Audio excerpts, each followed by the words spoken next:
Entonces, estos operadores que utilizamos normalmente para, para incrementarle a una variable un valor o para restarle a una variable un valor, para multiplicar esa variable por un valor, para dividirla por un valor o para sacar o para tomar el residuo de esa variable, ¿sí? Con respecto a algún valor Hola, boss. y almacenarlo dentro de la misma variable.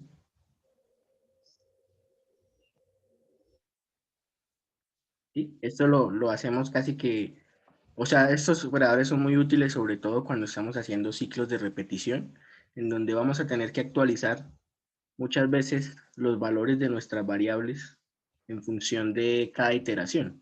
Entonces, por eso, pues es importante recordarlos, nos pueden ser útiles o para también entender si alguien más escribe un programa con estos comandos, lo que no quiere decir que estos comandos estén equivocados, ¿listo? Asimismo, como tenemos estos operadores de asignación,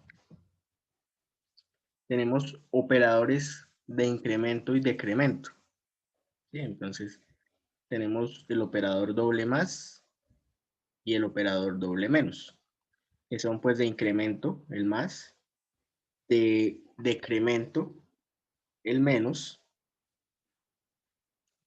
y que también los podemos clasificar como preincremento, postincremento, predecremento y postdecremento, de acuerdo a cómo los encontremos en el código.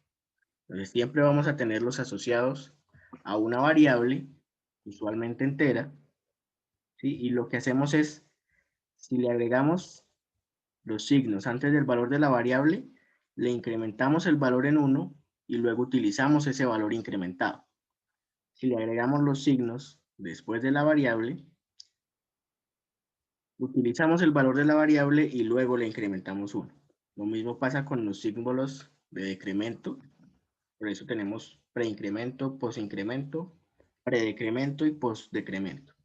Es decir, hacemos el incremento o el decremento antes, por eso los símbolos van antes, o hacemos el incremento o el decremento después, por eso los signos van después de la misma operación que hacemos. No sé si alcanzamos a ver, bueno, sí, sí podemos de pronto mirarlo en un ejemplo de los que vimos la clase pasada.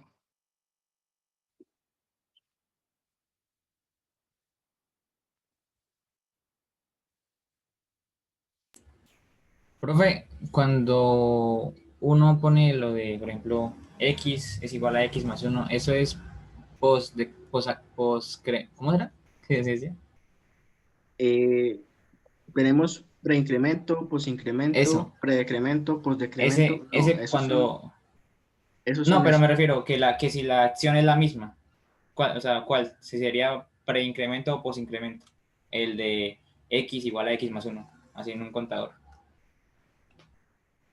No, ahí pues la misma operación ya es un incremento, pero como no hay ninguna otra operación asociada, entonces no podemos hablar de pre o de post incremento.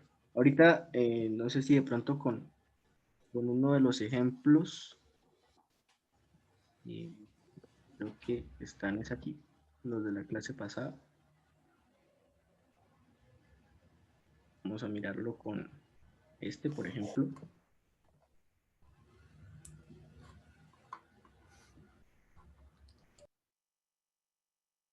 Acá. Acá, por ejemplo, con contador igual a contador calificaciones 1. Entonces, acá, esta instrucción solo se encarga de sumarle 1 a contador calificaciones. Entonces, independientemente de si yo le sumo 1 o le resto 1, perdón, o le sumo 1,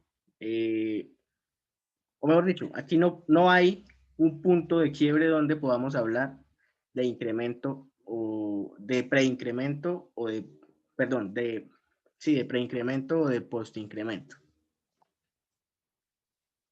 Vamos a mirar. Es que por ejemplo, en el preincremento decía que primero se hacía el incremento y luego se usaba ese valor de A. o sea, pues lo que tengo entendido es que primero se hace la suma, luego se asigna el valor, por ejemplo, en x igual a x más uno, Vamos como la a misma mirarlo acción. en un código más sencillo, ¿listo? Listo. Entonces, pre y post incremento. Digámoslo así y con el decremento funciona exactamente igual.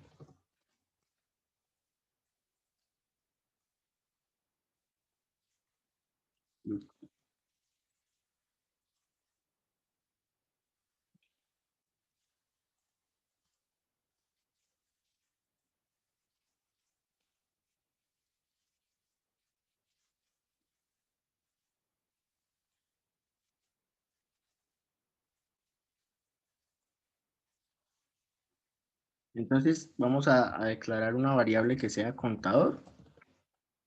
Digamos que la vamos a inicializar en 1.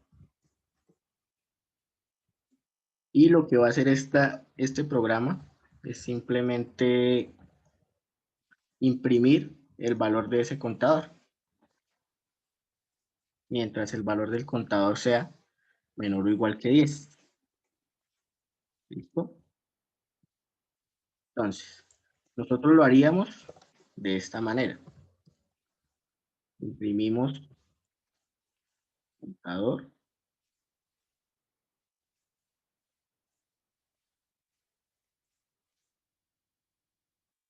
Y después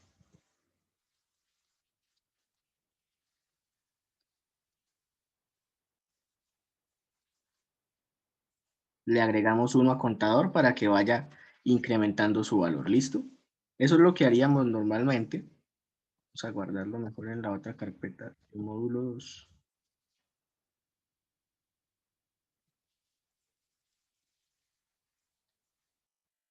Y pongámosle pre-incremento. Ah, ya había un ejercicio ahí. Bueno, pongámosle para diferenciar post-incremento. ¿Listo? Esto es lo que haríamos normalmente si queremos imprimir el valor de la cuenta. Y efectivamente, aquí lo vemos. 1, 2, 3, 4, 5, 6, 7, 8, 9 y 10. ¿Listo? Con los operadores de asignación que vimos la clase pasada, podemos simplificar esa sintaxis, pero no vamos a hacer mucho, ¿cierto? Entonces aquí tendríamos algo así como contador, perdón, más igual 1, y haríamos exactamente lo mismo. ¿Listo? Ahora, yo me puedo ahorrar esta instrucción si utilizo este comando o estos comandos de preincremento y postincremento. Vamos a utilizar primero el de postincremento, ¿cierto?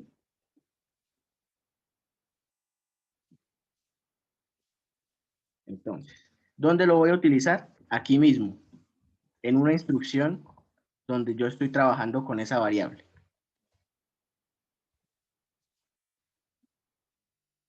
Y el hecho de ponerle esa instrucción acá, o bueno, ese comando de postincremento, me ahorra esta instrucción. ¿Sí? Entonces, el postincremento me ahorra la instrucción comentada abajo.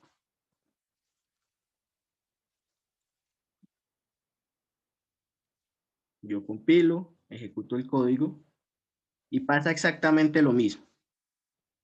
¿Listo? Pero ¿qué pasa si utilizo el de preincremento?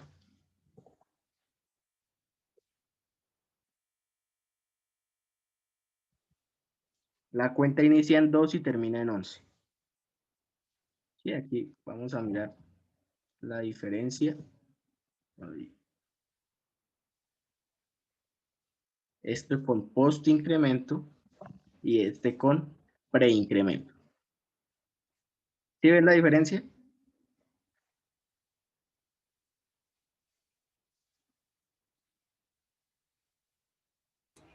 Sí, señor.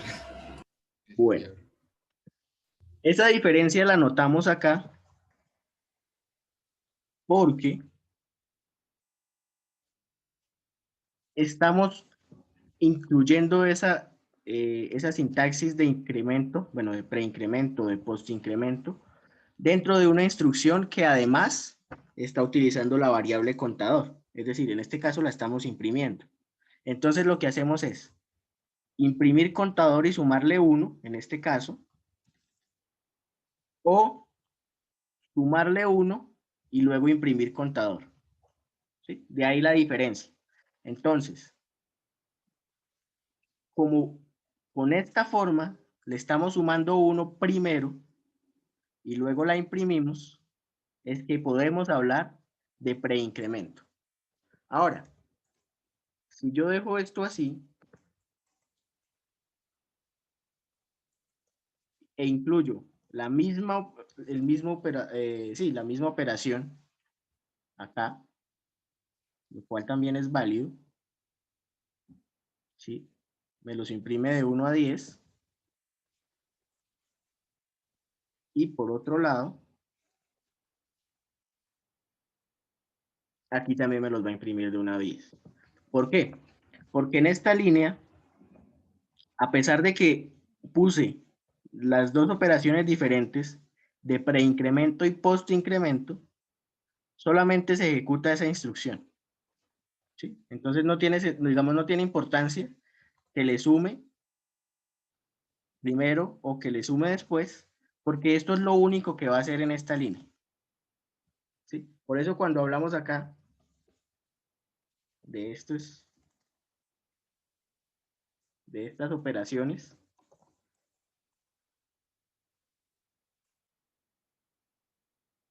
no hablamos de preincremento ni de postincremento, porque estas operaciones se realizan solamente en la línea.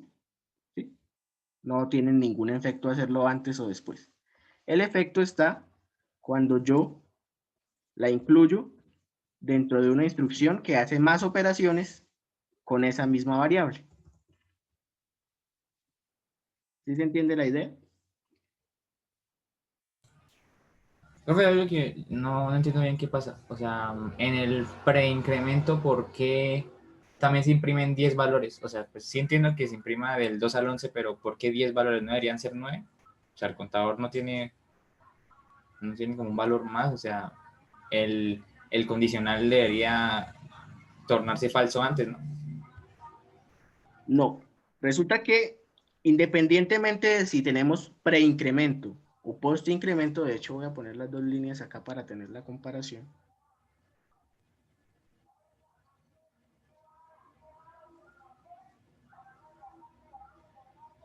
Entonces, si tenemos preincremento, aquí el primer valor que llega es 1. A ese 1 le sumamos otro, lo imprimimos y seguimos. O sea que el siguiente valor va a ser 2, ¿cierto? Sí. Y va a pasar 10 veces de forma normal, ¿cierto? Eso es lo que no entiendo. O sea, si se le sumó 2, ahí ya no tiene como. O sea, Le ahora sumamos 1, le sumamos 1. eso, se le suma 1. Sí. ¿Sí? Entonces llega 1, le sumamos 1, lo imprimimos y sale. Llega 2, le sumamos 1, lo imprimimos y sale. Así sucesivamente hasta que aquí llega 9, le sumamos 1, sale 10, sale. Llega 10, le sumamos 1, lo imprimimos y sale. Y ya no vuelve a entrar. ¿Listo? Ahora, si tenemos el post incremento, llega 1, lo imprimimos y luego le sumamos 1, sale 2. Es decir, lo que cambia es la impresión, pero al final de la instrucción yo voy a O tener sea, el mismo efecto que sumarle al 1. final, al final lo que estaba hablando siempre es el mismo número, solamente que se imprime uno distinto, creo. Exactamente. Entonces aquí lo que hacemos es imprimirle el valor antes de sumarle 1. Por eso imprimimos primero 1 y luego le sumamos 1. ¿Sí? Tal cual como si yo tuviera solamente esto.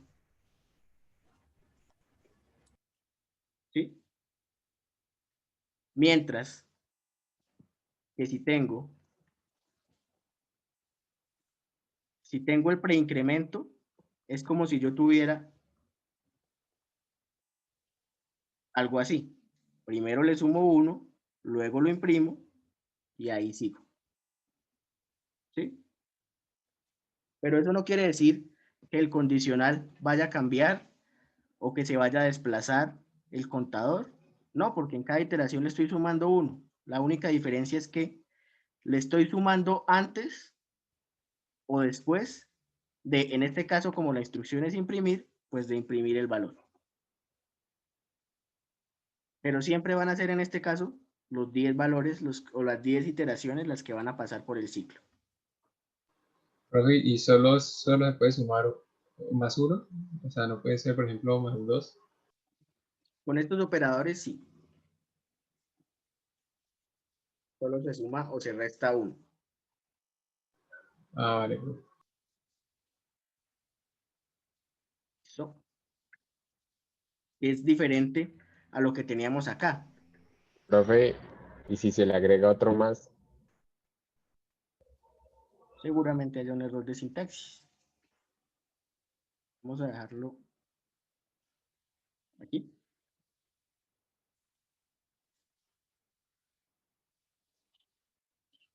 ¿Sí? Listo. Error de sintaxis. En caso de que uno quiera que el contador vaya de 2 en 2, tiene que obligatoriamente colocar la operación, por decirlo así. Sí, en caso de que queramos que el contador vaya de 2 en 2, entonces lo correcto sería hacer esto. Dejar simplemente la impresión de contador y hacer esta operación acá. De esa manera, nuestro contador va a ir de 2 en 2. Bueno, empezaría en 1, porque fue el valor que le dimos inicial, y de 2 en 2 va aumentando. ¿Listo?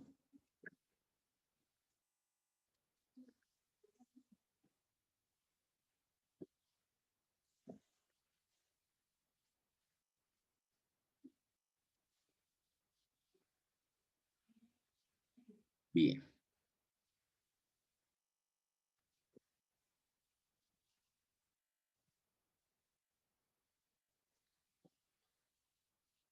El ciclo que nos faltaba por ver, bueno, por ver en C++, era el for.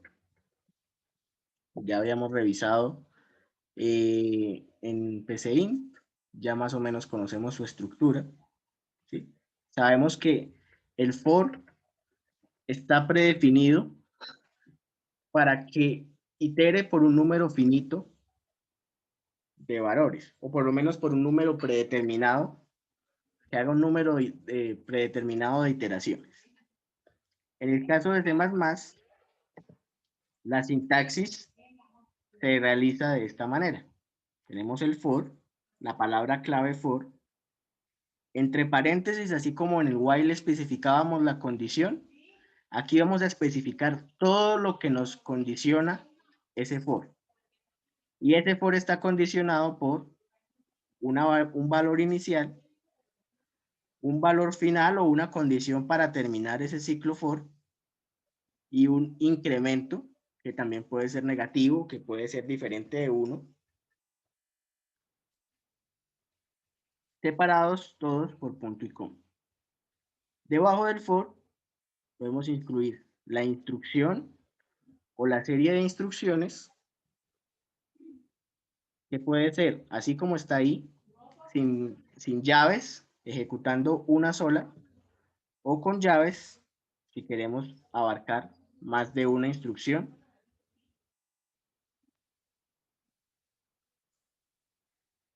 O queremos asegurar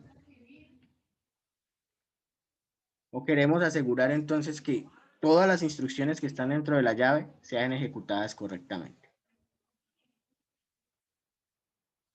¿Listo? Entonces, este mismo programa que tenemos acá, ¿sí? Donde tenemos aquí la variable, la inicialización de la variable, aquí tenemos la condición y aquí tenemos el incremento, o lo tenemos acá, dependiendo, ¿sí?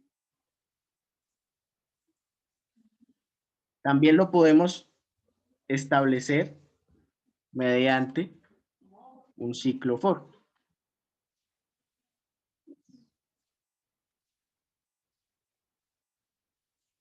Sí, vamos a hacerlo aquí rápidamente en otro código.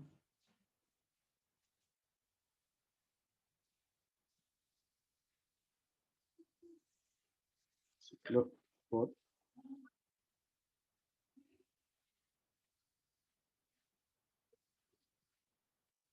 Entonces, en lugar de tener todas esas partes por separado, lo vamos a tener todo o lo podemos tener todo dentro de la misma instrucción.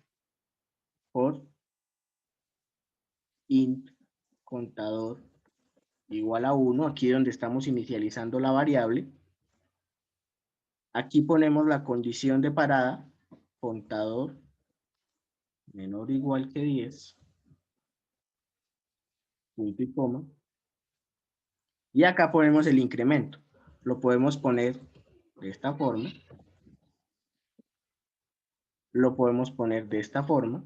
Aquí no tiene, digamos, ninguna importancia si lo ponemos así o si lo ponemos con preincremento, pero la convención es ponerlo de esta manera.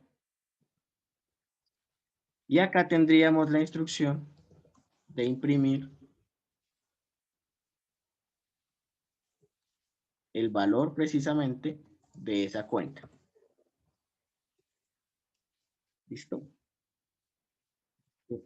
While lo hemos reemplazado por ese ciclo for.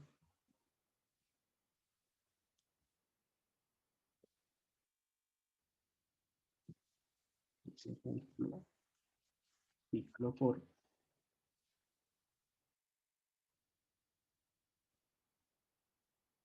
Y tenemos el mismo procedimiento. Les decía que ese ciclo puede ser descendente, entonces tenemos que tener mucho cuidado que si es descendente, pues las condiciones se cumplan o permitan que ese ciclo descendente se ejecute correctamente. Entonces aquí iniciaría en 10, terminaría en 1 y además, fíjense que se me olvidó arreglar esto, mientras contador sea mayor o igual que 1. Profe, ¿Sí? dentro del ciclo for tiene que declararse e inicializarse la variable ahí mismo. No necesariamente. Entonces, si yo inicializo la variable así tal cual como está, bueno, sí, esto sobra, dentro del ciclo for, y de pronto voy a utilizarla después,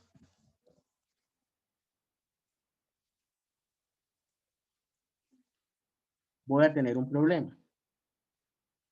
Porque al declararla acá, estoy diciéndole al programa que solamente la voy a utilizar dentro del for. Entonces yo podría, mejor, declararla por fuera. ¿Sí? Fíjense que ahí ya se arregla el problema de sintaxis. Y fíjense que dejé vacío, pero no olvide poner el punto y coma, el espacio de inicialización. Siempre y cuando yo lo haya inicializado, no hay ningún inconveniente. También puedo dejarla declarada por fuera e inicializarla.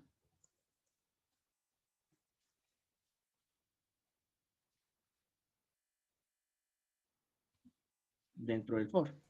Pero al estar ¿Siempre tienen que declarada haber por dos fuera, puntos y coma? sí, siempre tienen que ir los puntos y coma.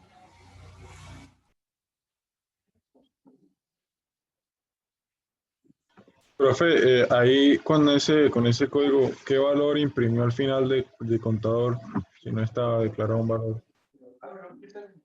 Imprime el último valor 0, es este, que está acá. Sí, fíjense que si yo comento esta línea, el último valor que debería imprimir es 1, porque es el último valor válido del ciclo. Al final de imprimir ese 1, efectivamente, hay una resta, contador se vuelve 0, pero ya no entra al ciclo, entonces no tendría por qué imprimirse. Acá, porque si se imprimía ese 0, porque después de restarle ese 1 y que ya no entre al ciclo, yo sigo utilizando la variable contador. ¿Sí? Ahí está la diferencia.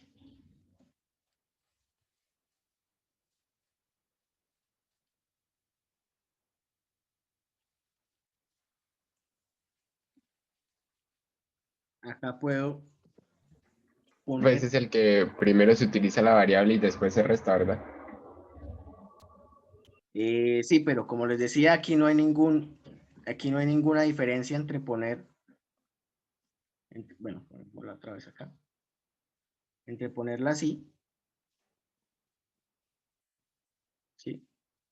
Y ponerlo acá.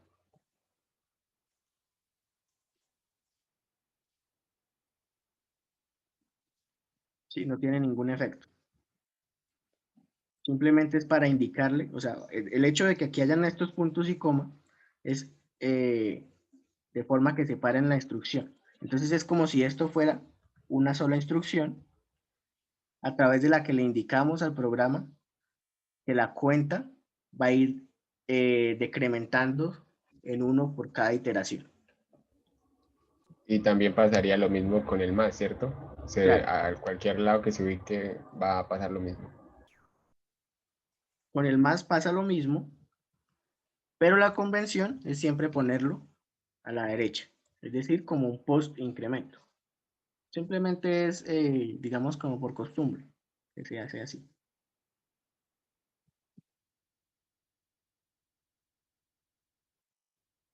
¿Listo? Entonces aquí lo hice con los más a la derecha. Ya lo hago con los más a la izquierda.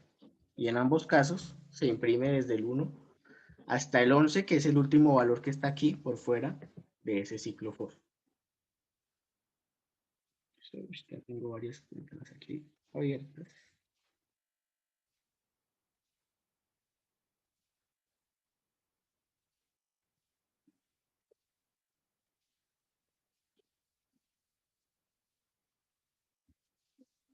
Ese ciclo for puede aumentar no solamente en un valor de 1, podemos nosotros cambiarle ese valor de incremento, ¿sí? No necesariamente tiene que ser suma o resta.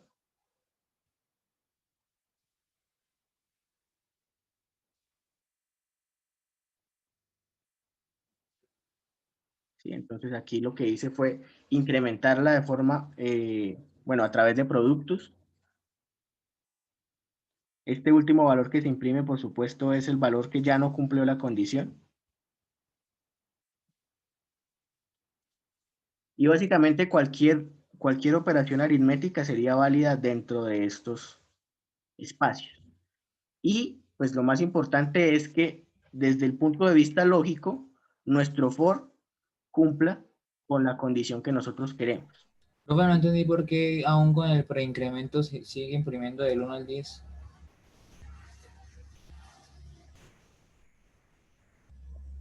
Repito, porque esto, dejarlo acá, ya sea así o así, de todas maneras, es como si esta partecita de acá fuera una sola instrucción. Entonces ahí se pierde el efecto del preincremento o del postincremento. Por supuesto, yo también puedo dejar aquí vacío el incremento y hacerlo así. Y ahí ya tiene efecto. Bueno, ahí dejé hasta 100, entonces por eso se imprimieron más valores. Aquí, como ya estoy incluyendo esto dentro de una instrucción más grande, ahí sí tiene efecto el decir preincremento o postincremento. Pero por eso, o sea, no debería ir en orden. Si hay un preincremento, no debería imprimir 2 el contador. A ver, vamos desde 10 acá, perdón, hasta 10. Si hay un preincremento, imprime 2. Pero porque estoy utilizando esta instrucción acá en la línea 13, donde estoy imprimiendo y además estoy haciendo el aumento. ¿Sí? Si lo hago con post incremento, inicia desde 1 normalmente. Ahora, si yo hago ese incremento acá dentro de la instrucción del for, o dentro de mi definición del for, el compilador asume que esto que está aquí es una sola instrucción, es decir, que cada partecita que está acá por separado, de punto y coma, es una instrucción individual diferente. ¿Qué pasa? Al ser una instrucción individual y al estar solito solo el incremento, no importa si es post-incremento o pre-incremento, el resultado es lo mismo. ¿Sí? O sea, tanto en el pre-incremento como en el post-incremento, al final voy a obtener la variable aumentada en 1.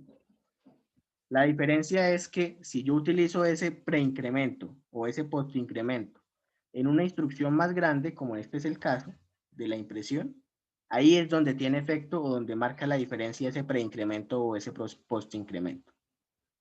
¿Sí? En este caso, al ubicarla acá dentro del ciclo for, no tiene ningún efecto, porque para ambos casos se va a sumar como si yo estuviera ubicando esta misma instrucción.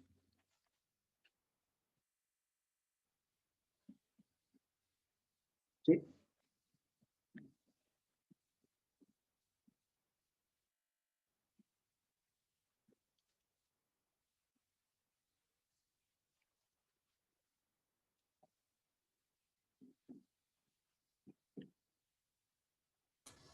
La verdad es que me choca un poquito porque, digamos, lo que yo entiendo ahí es que primero la inicializa en 1, luego, luego hace la condición y luego hace el incremento, ¿no? Entonces, lo que yo entendería es que como hizo el incremento, luego el contador tiene ese valor y va a imprimir ese valor, que se supone que sería 2 porque está inicializada en 1, pero en realidad imprime 1, entonces no entiendo por qué. Es que esta forma, esta estructura, equivaldría al while que teníamos por acá. ¿Sí? Pero en vez de poner la instrucción así, él pone el incremento acá. Digamos que lo pone así. ¿Sí? Ah, o sea, hace todas las instrucciones y luego hace el incremento al final. O sea, solamente es Exactamente. otra forma ordenada de ponerlo. Exactamente. Hace Ah, ya todas las entendí. instrucciones, pero el incremento lo hace al final. Entonces no importa si el incremento lo hace así o lo hace con los más aquí adelante. Porque es una sola instrucción que se ejecuta al final. Esto es simplemente la forma correcta bueno, la forma sugerida para escribir el for. No digo correcta porque yo también la puedo dejar aquí por fuera. ¿Sí? Me faltó el punto y coma.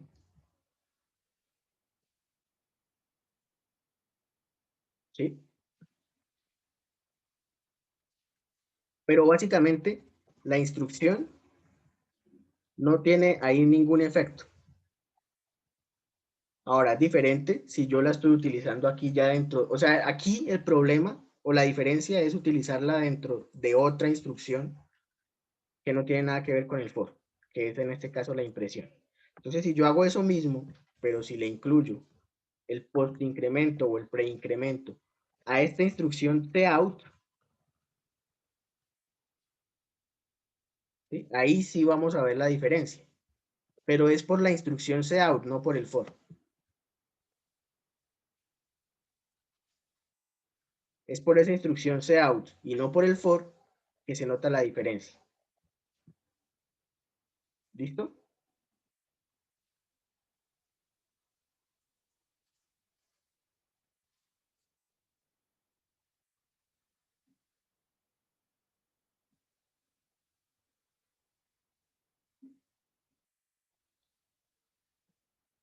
Realmente lo de postincremento y preincremento, perdón, nos sirve más o nos sirve realmente muy poco porque es un poquito más legible que finalmente lo que nosotros buscamos, hacerlo de esta manera.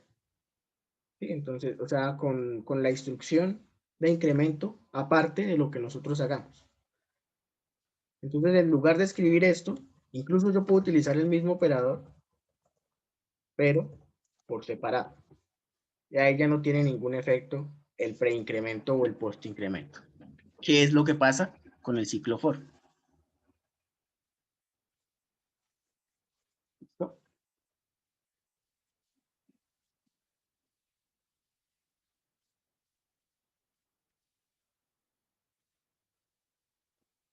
Bueno, aquí pues lo que les decía, nosotros podemos cambiar el valor de ese paso, también cambiar los valores de inicialización y de finalización del ciclo for.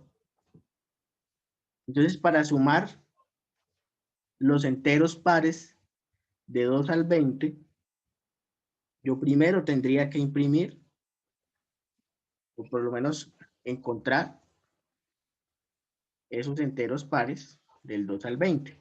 Entonces ahora contador no va a ir, vamos a quitar esto de aquí. Contador no va a ir de 1 a 10, sino desde 2, mientras sea menor que 20, menor o igual que 20, y ya no va a incrementarse en 1, sino que va a incrementarse en 2. Y necesito una variable auxiliar que me vaya almacenando esa suma, ¿cierto? Para que yo al final pueda mostrar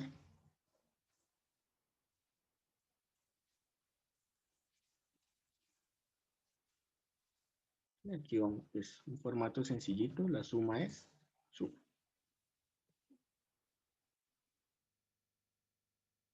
Sí, entonces, si somos un poquito más estrictos acá, podríamos ver ese valor de contador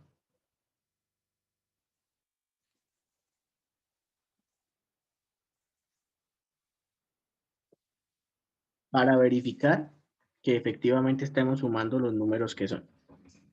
¿Listo? Pero aquí básicamente lo importante es que nosotros podamos manipular este ciclo for desde su punto inicial, su punto final y el valor de su incremento, que como les decía, puede ser negativo, así o así, dependiendo de cómo nosotros necesitemos que el ciclo for esté modificándose en cada iteración.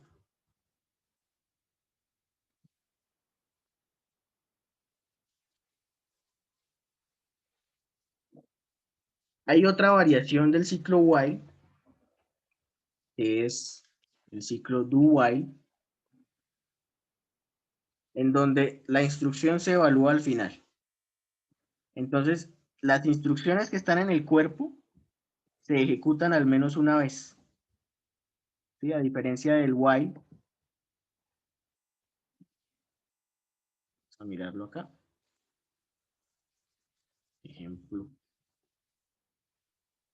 Do while.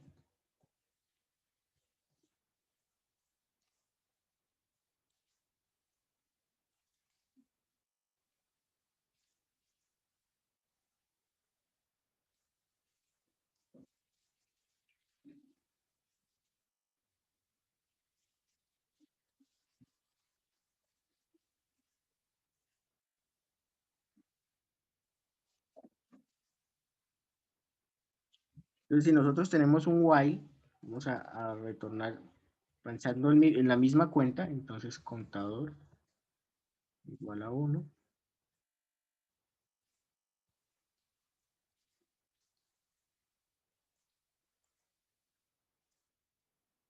Es más, dejémoslo aquí. Contador igual a 10. Mientras contador sea menor o igual a 9. Cout contador.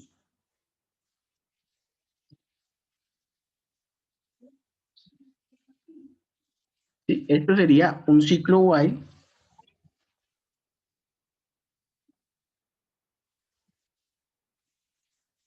normalito, ¿cierto? ¿Qué pasa? Que por la forma en la que yo inicialicé el contador, ejemplo ciclo, do while. Entonces, por la forma en la que yo inicialicé el contador en 10 y con la que termine el while, la condición del while, que sea menor o igual que 9, este cuerpo nunca se va a ejecutar, porque esta condición nunca va a ser válida en el momento que ingrese, entonces va a saltar a la siguiente instrucción, que ya es el return, que es la última instrucción de nuestro programa. Entonces, Profe, ¿sí? vea que tengo un inconveniente, o sea, no entiendo por qué pasa esto en el código, no sé si le pueda compartir. Un momentico rápido. Del ciclo for. Bien, sí.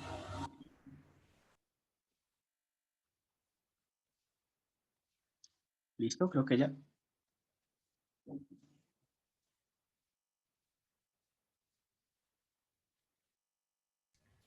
Lo que pasa es que ahí, cuando lo voy a compilar, me dice que no está declarada, pero sí está declarada, aquí está declarada. Sí, dice como que suma no está declarada en no sé qué significa scope, pero sí está declarada, entonces no entiendo por qué pasa eso. El problema es porque la está utilizando por fuera del ciclo for. En la línea 16, cuando está cout suma, pero usted declaró suma dentro del for. Entonces pasa lo mismo que pasaba con contador. Al declararla dentro del for, se asume que solo se va a utilizar dentro del for. ¿Sí? Entonces, para que funcione por fuera, también tendría que declararla por fuera. En este caso, antes del ciclo for.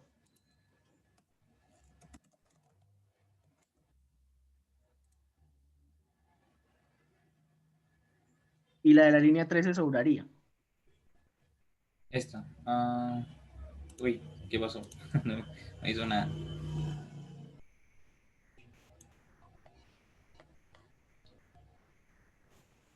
Gracias, profe. ¿Listo?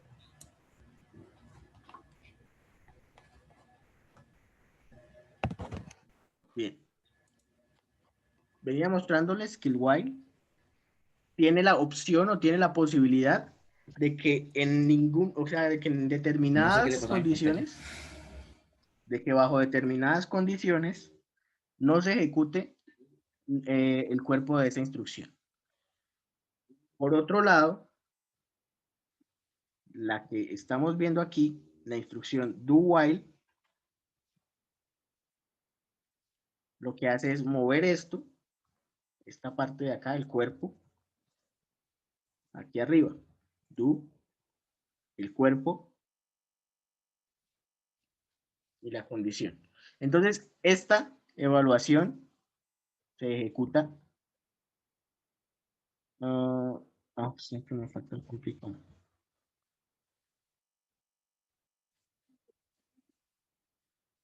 ¿Sí? Entonces, fíjense que aquí, a pesar de que no se cumple esta condición, como la parte que está en el cuerpo del do se ejecuta primero, antes de evaluar la condición, se alcanza a imprimir un valor y luego la condición no se cumple, entonces no se vuelve a repetir el ciclo.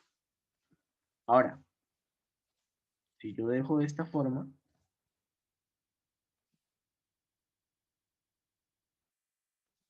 se va a ejecutar normalmente.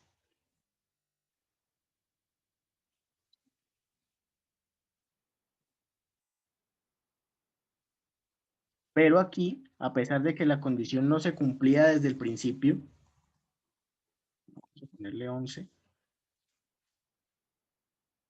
a pesar de que la condición no se cumplía desde el principio, se ejecuta al menos una vez lo que está en el cuerpo de la instrucción. Son estructuras de repetición que de acuerdo a nuestra necesidad podemos utilizar, pero que en síntesis básicamente todas tienen la misma idea. ¿Sí? Vamos a repetir mientras una condición sea válida y en la mayoría de ellas lo que cambia es la forma y el momento en el que yo evalúo esa condición. Eso por el lado de las estructuras de repetición. Nos queda esta no es de repetición, esta es de selección. La estructura switch case, o simplemente switch, que funciona como un interruptor. ¿Sí? Entonces, tenemos algunas etiquetas que son, bueno, la instrucción switch que nos identifica que vamos a utilizar esta estructura, la etiqueta case, que va a ser cada uno de los posibles casos, y la etiqueta default, que no es obligatoria, pero que es recomendable ubicar, que es la que abarca cualquier posible fallo dentro de ese, o digamos que no coincida con ninguno de los casos. Entonces, ¿qué se puede hacer? ¿Listo?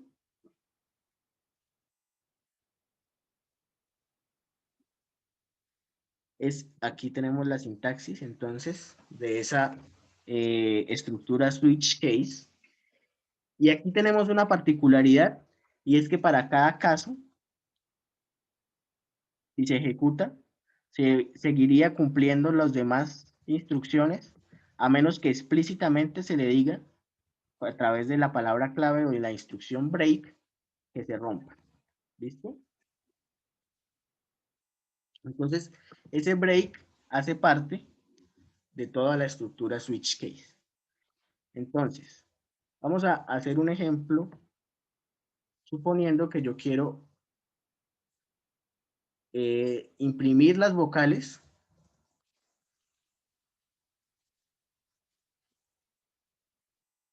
o imprimir la vocal que corresponda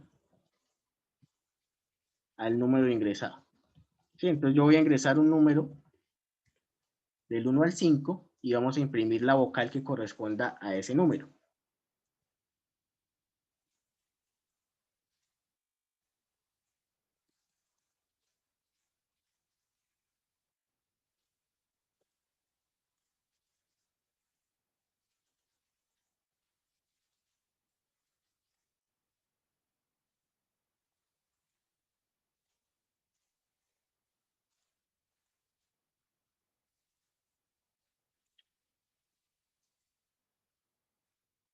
Vamos a ponerlo aquí, número como variable.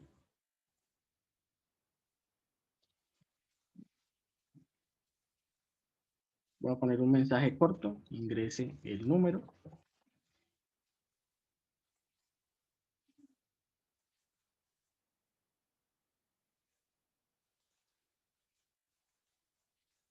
Y lo voy a guardar acá en la variable no.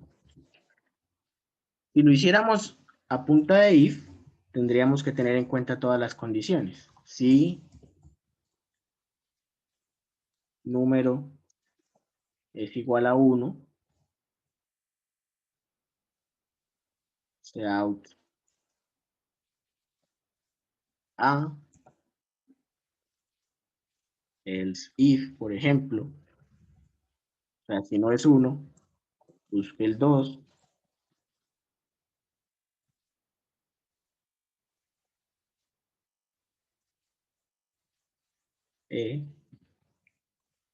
y así sucesivamente, ¿sí?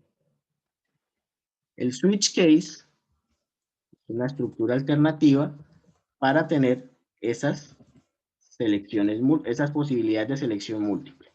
Entonces vamos a tener la palabra clave switch, entre paréntesis, no vamos a tener como tal una condición, sino una variable, como ustedes ya nos habían comentado en algún momento.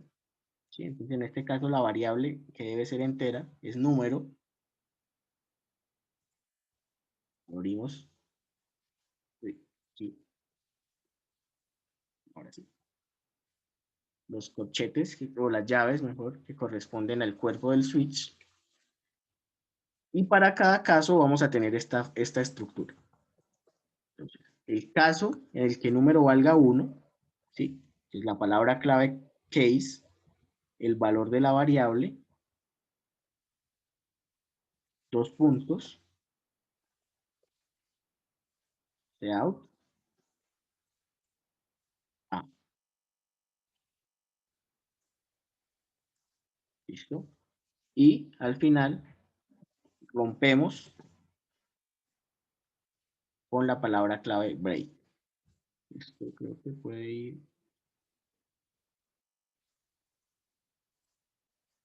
No, sí. Lo mismo haríamos para cada uno de los otros 4 casos. En el caso 2, vamos a tener la E. En el caso 3, tendríamos la I.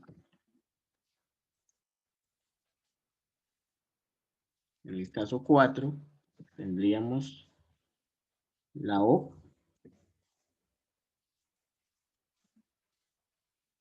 Y en el caso 5, tendríamos la U. Les decía que no es obligatorio, pero que es recomendable poner un caso default.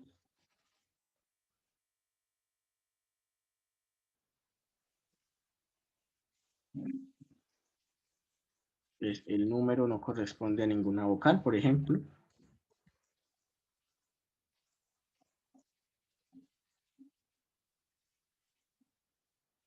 Sí, en este caso default se inscriben las instrucciones que corresponden a lo que queremos que pase, si no hay ninguna coincidencia con ninguno de estos casos que nosotros tenemos predeterminados. En este caso, si no hay coincidencia con ninguno de los casos, quiere decir que el valor pues, es diferente de 1, 2, 3, 4 o 5, y por lo tanto, pues podemos decir que no corresponde a ninguna vocal.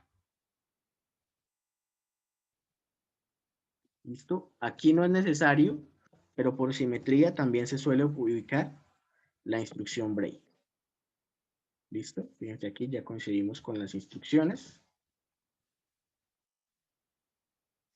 Y al ser una estructura de selección, solo se ejecuta una vez. No la guardé, entonces, ejemplo.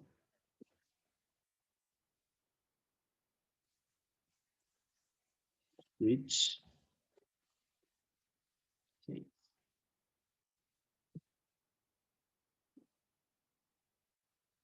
Entonces me pide que ingrese el número, yo por ejemplo ingreso el 4 y me sale la O. Y se termina el programa. Porque esto, como repito, es una estructura de selección y no de repetición.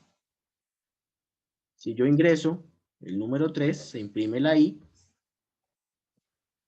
Si yo ingreso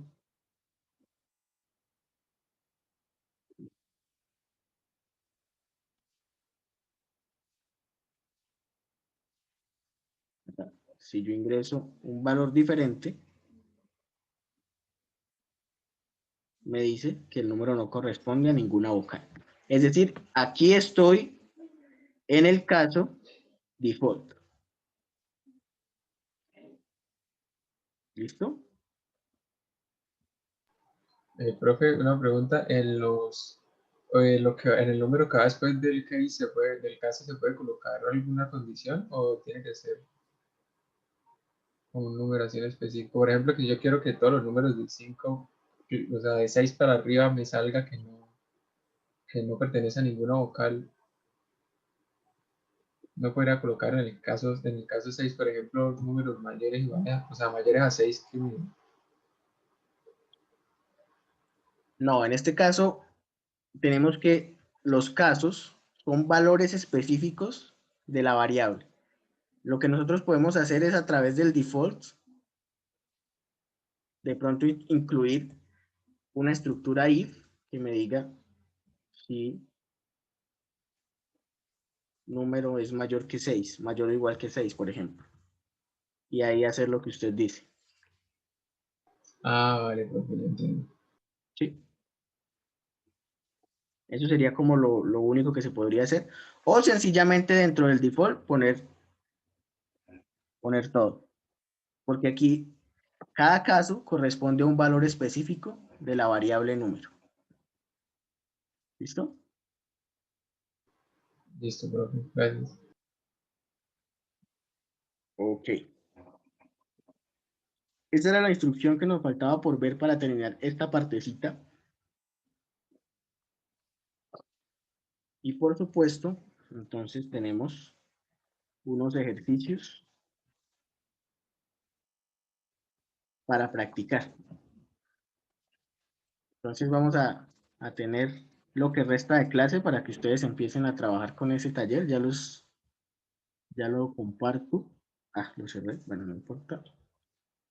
Voy a subirlo acá.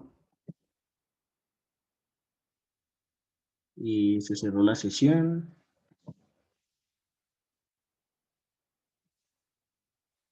Bueno, por ahora se los voy a compartir por el chat y ya les actualizo.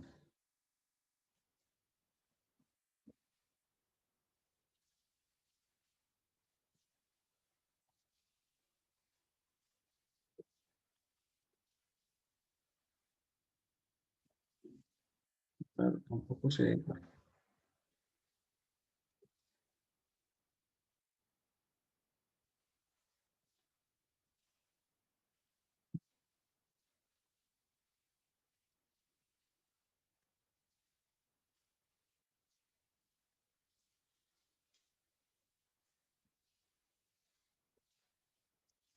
Bien, voy a parar la grabación un momentico.